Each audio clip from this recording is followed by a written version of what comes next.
Hello, everybody. Welcome to Rise and Shine with Lacey Jeter. Welcome to my show, y'all. So today I'm gonna be doing a little mini breakdown. This is my Black History Sundays.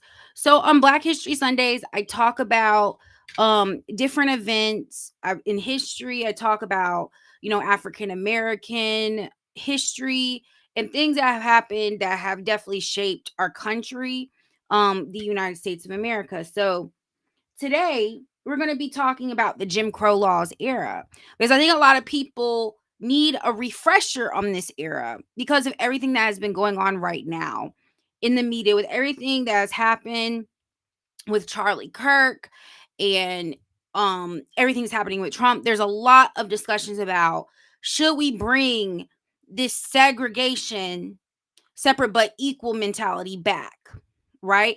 And just to let you know, these people who are talking about this, these are people who did not live through the Jim Crow laws era.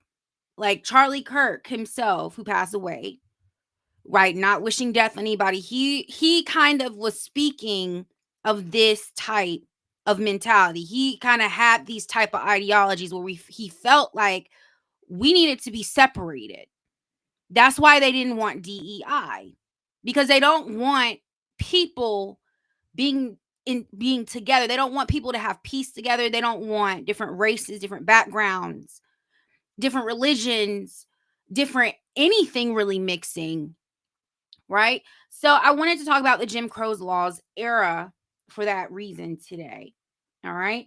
I got a little bit of time. I don't have a lot of time, but I'm gonna just do a quick breakdown. So the Jim Crow laws were actually inspired by, I think it was the different shows that they had back in the day. Um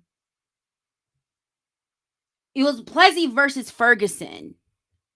That was in 1896. That's what really started the Jim Crow laws. Before that, like after Reconstruction, they were starting to put in place different laws and different things to kind of keep African Americans in this box of second class citizens, or trying to create laws that would keep African Americans from having the same right or the same opportunities as Caucasian people, right? So when Plessy versus Ferguson happened, this is when really the Jim Crow laws and really when the separate but equal mentality really came to the United States, right? So it wasn't until the Civil Rights Act of 1964 these Jim Crow laws were turned around, were overturned, right? And people don't, a lot of people were talking about, well, Charlie Kirk was talking about how he thought the Civil Rights Act of 1964 was a mistake. You have to understand, when people say this, they're saying that they wish that Jim Crow laws still existed. So, separate bathrooms, separate restaurants, right? Separate facilities, right? And the thing about it, during the Jim Crow laws era, the colored people facilities, the colored people bathrooms, buses, the seats, all of that were not better than the white people. The white people always got the better places, the cleaner places. We have to understand, Jim Crow laws were created to make Black people second class citizens, so less appreciated citizens, right? So when people talk about, well, should we separate? I think specifically with a lot of Black people, when they talk about maybe things should be separate again, they're not talking about like it was back in the day. It's not the same thing. And also, when Black people used to create their own towns and their own communities, a lot of the time these communities got burnt down. People don't understand that, right? A lot of these kids talking now, these young people talking now, they have no idea what our ancestors went through, right? They have no idea the hardships, right? The fight that had to happen for all of this to overturn. So I think there's a sense of entitlement, and I think there's a sense of ignorance, a sense of um because they've never gone through anything, they don't understand right? The seriousness of this stuff. So when people talk about they don't agree with the Civil Rights Act of 1964, this is what they're talking about. They have the Jim Crow mentality, right? They don't believe that Black people should have the same opportunities and be in the same rooms as white people because they don't want to see Black people better or achieving, right? That was the intention. The intention was to set Black people back and to have Black people pretty much give Black people the leftovers. Right? Give Black people the leftovers. So this is why everybody's talking about how Charlie Kirk was not a good person. Yes, he died for what he believed in, but those beliefs were not good beliefs, though.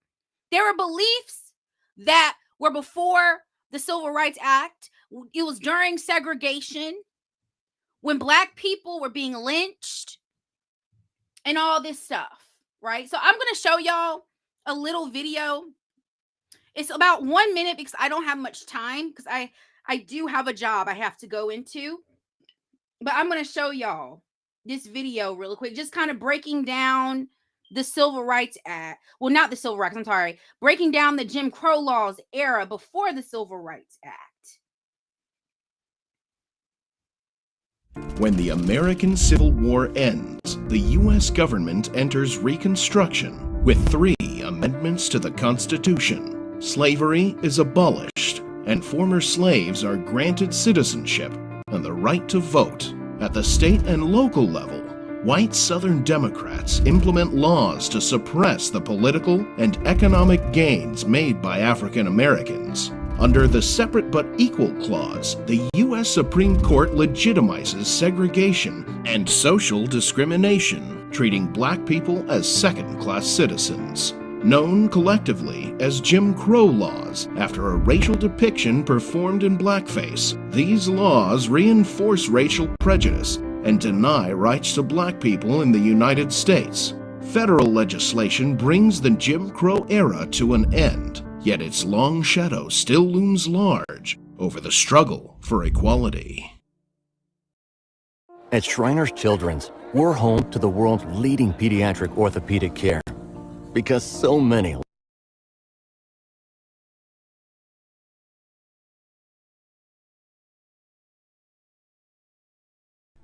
Today in the Daily Dose, Jim Crow laws in the segregated South. Named after a Black minstrel show character, Jim Crow laws were a collection of mostly Southern state and local statutes that legalized racial segregation, which were implemented shortly after the end of the Civil War and lasted until the civil rights protests and federal legislation of the 1960s. The laws were intended to marginalize African Americans by suppressing their right to vote, limiting their access to good-paying jobs, while excluding access to higher education.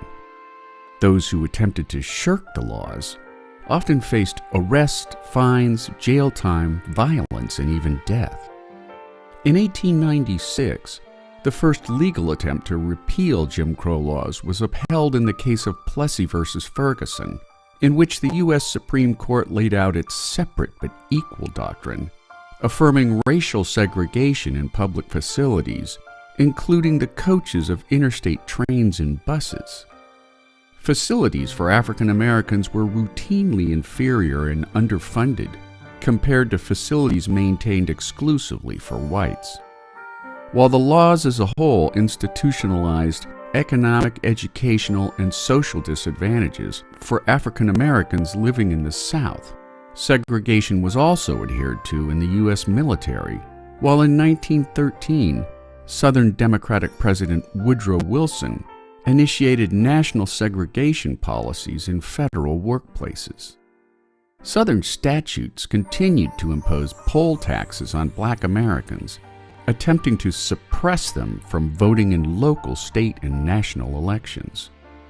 In 1954, segregation of state-funded public schools was declared unconstitutional by the U.S. Supreme Court under Chief Justice Earl Warren in the landmark case Brown v. Board of Education, Yet most southern states dragged their feet for years before integration was finally achieved, against great backlash from white Southerners.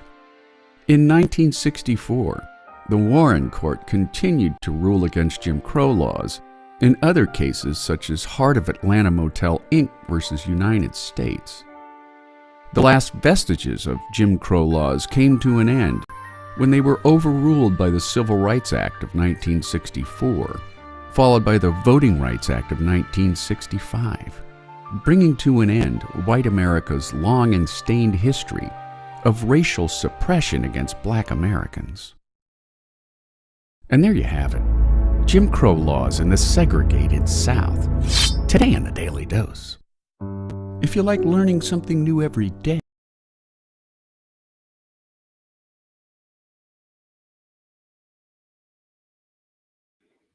So that's just a little bit about the Jim Crow laws era. Like I said, I like to do this segment every Sunday, just to kind of, talk about different events in history, what our people have gone through and how our people, Black Americans, have shaped this country, right? I think it's important to understand this country was built on our backs, right? This country was really built on our backs. And I think it's important for us to take some time out of our week to kind of just remember, right? Because like I said, these kids nowadays, they don't understand. The young people don't understand. And like I said, I always say history likes to repeat itself. So there's a lot of people right now trying to bring back this era.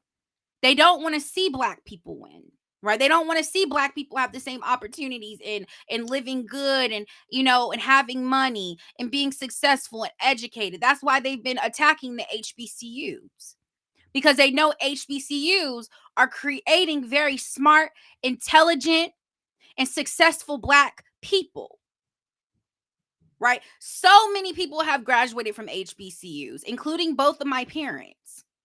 Both my parents graduated from HBCUs. I wanted to go to Howard University when I was younger, but I ended up going to Mercer University instead.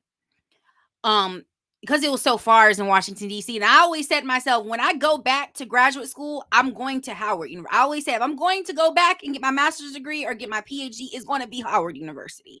I'm going to a HBCU, right? But yes, I wish y'all a wonderful rest of your day. Again, if any of y'all want me to talk about any other specific events in history or have like a little mini segment about it on Sundays, please definitely comment. Please like, please share.